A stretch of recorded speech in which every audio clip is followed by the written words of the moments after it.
कोल्हापूर जिल्ह्यात महायुतीने मिळवलेल्या खवखवीत यशानंतर राजकीय समीकरणे पूर्णपणे बदलण्याची चिन्हे आहेत. रखडलेल्या महापालिका, जिल्हा परिषद आणि इतर स्थानिक स्वराज्य संस्थांच्या निवडणुकीत देखील याचा आता वेगळेपण आपल्याला पाहायला मिळणार आहे.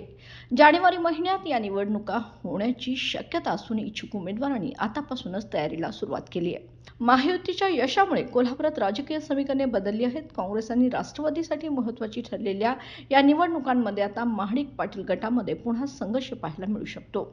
विधानसभेतील यशामुळे हसन मुश्रीफ, धनंजय महाडिक आणि राजेश क्षीरसागर यांच्यासह इतर नेत्यांवर स्थानिक स्वराज्य निवडणुकीचे नेतृत्व करण्याची जबाबदारी येण्याची शक्यता आहे. याआधी काँग्रेसचे सतेज पाटील आणि शिवसेनेचे राजेश क्षीरसागर यांनी महापालिकेत आघाडी करून महाडिक गटाला दूर ठेवले होते. मात्र विधानसभा निवडणुकीनंतर आता महायुतीच्या बळामुळे समीकरणे पूर्णतः बदललेली दिसत आहेत. त्यामुळे आता महाडिक गट पुन्हा स्थानिक निवडणुकांमध्ये आक्रमकपणे उतरणार असल्याचे स्पष्ट झाले आहे. कोल्हापूर जिल्ह्यातील राजकारणातील ही निवडणूक आता दोस्तीत कुस्तीचे मैदान ठरणार असून वरिष्ठ नेत्यांचे चाणाक्ष डावपेच पाहणे आता रंजक ठरणार आहे.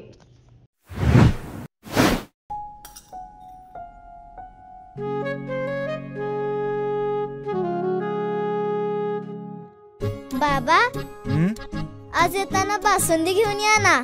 अगं, कालच आपण आईचा वाढदिवस होता म्हणून आणली होती ना.